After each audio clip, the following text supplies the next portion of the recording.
And good morning dear students. हम discuss कर रहे थे अपना ऐसे द सोलर एक्लिप्स। इस ऐसे में आपने देखा the writer has impactfully described a scene of solar eclipse and we witnessed how the reaction and the colour of universe changed before, during, and after solar eclipse.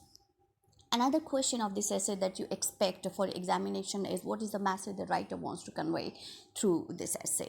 कि writer आपको क्या message पैगाम देना चाहती है. This question is what that we have already addressed while answering various questions about this essay. लेकिन जब particularly इसके बारे में पूछा जाता है तो आप इस पे एक you will pen down the importance and significance of sun with regard to universe.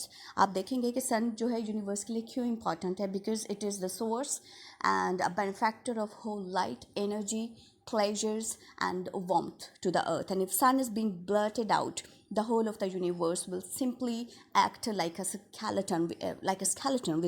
We will be we're like shadows that are being hanging around, क्योंकि सन के एब्सेंस की वजह से वो अर्थ से तमाम कलर्स, तमाम ग्रीनरी जो है वो चेंज हो जाएगी. आपने इस लेसन में देखा कि किस तरीके से writer first discuss the colours like green and pink, जो कि शो कर रहे थे वाइटैलिटी को और लाइफ को.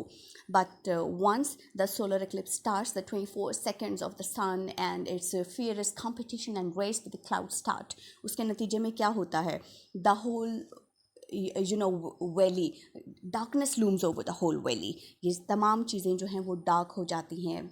Pink and green changes into pale, yellow and purple and brown.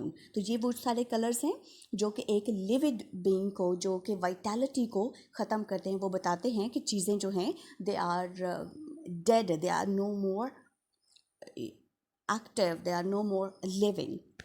तो यही है वो सन का रोल जिसकी वजह से पूरी अर्थ जो है वो ख़त्म हो जाती है. वो लोग जो उस वैली पे खड़े इन तमाम चीज़ों को, मोर पे खड़े हुए तमाम चीज़ों को ऑब्जर्व कर रहे हैं, यही फीलिंग से उन्होंने सफ़र किया है, जहाँ पे once at the point they were disappointed about life, that perhaps sun is been defeated and life won't regain, life won't be back here. मायूस हो गए थे इसी चीज़ से कि शायद ज़िंदगी अब दोबारा नहीं आएगी, क्योंकि उसकी वजह ये थी that sun is been blotted out. तो sun the sole factor of our solar system, इसकी लाइट और हीट के बिना लाइफ की जो एक्सपेक्टेंसी है और जो लाइफ की सर्टनिटी है is definitely at question. And we say that sun is a premium mobile of all existence. हमारी तमाम ज़िंदगी का मकसद जो है वो सन है, और ये हमारे लिए इसीलिए इम्पॉर्टेंट है. Sun gives the nutrients, the life, the vitality, heat, warmth जो है वो सारी सन की वजह से है. This is all that you will write about the importance of the sun with regard to this essay. अब एक चीज़ जो है वो थोड़ी सी इस एसे के कॉन्टेक्स्ट से हटकर है, जो कि आप एग्ज़ाम में नहीं लिखेंगे. That is just for your personal knowledge कि आप उसको देखें और उसको असेस करें. अगर हम वर्जीनिया वुल्फ की लाइफ को ऑब्जर्व करते हैं, उसने अपनी ज़िंदगी में एक फेमिनिस्ट व्यू पॉइंट से लिखा है. फेमिनिस्ट व्यू पॉइंट होता है जब आप औरतों के हकूक़ की बात करते हैं, और जब आप एक पेट्रियार्कल सोसाइटी का नक्शा खींचते हैं, एक ऐसी सोसाइटी जिसमें the male is a breadwinner of the society and he is sole dominant power in the household, and women do not have an opinion, they only have a secondary position and they are marginalise in the society.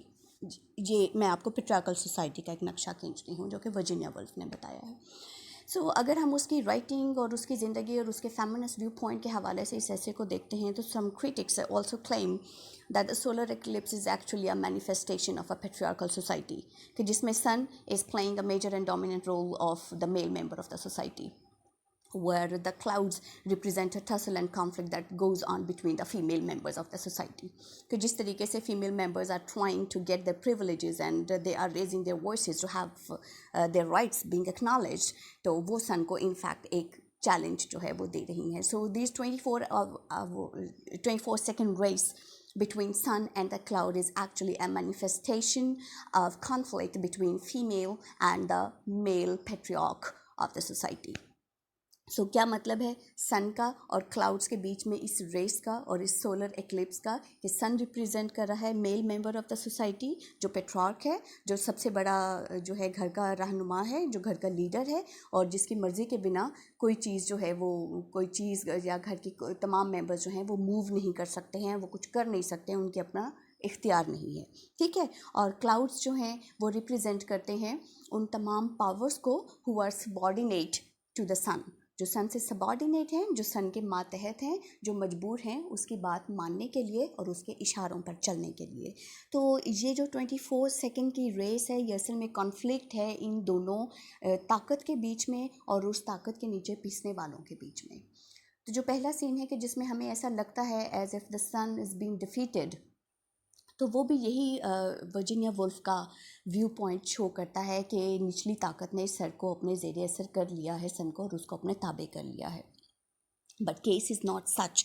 This doesn't actually happen. It seems on the facet, apparently it seems as if sun is being defeated and regain their vitality. Sun won't be back, but that has been proven incorrect क्योंकि थोड़ी देर के बाद सन जो है वो दोबारा से वापस आ जाता है और अपनी उसी आबोताब से चमकने लग जाता है। सो आई होप कि आप इसको अंडरस्टैंड कर सकते हैं कि किस तरीके से एक फेमिनिस्ट व्यू पॉइंट से उसने सन को कैसे प्रेजेंट किया है।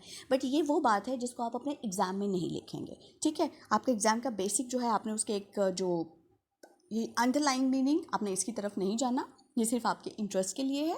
हाँ, इसका जो दूसरा मीनिंग है, जिसका पर्पस है, आपने उसको अपने माइंड में रखना है। चलें, आपने एग्ज़ाम के लिए आपके पास आपकी हैंड बुक्स हैं, आप इस क्वेश्चन को प्रिपेयर करेंगे, लेक्चर से हेल्प आउट लेंगे और कोई क्वेश्चन हो तो फिर वो आप मुझसे पूछेंगे। Take very good care of yourself, see you tomorrow.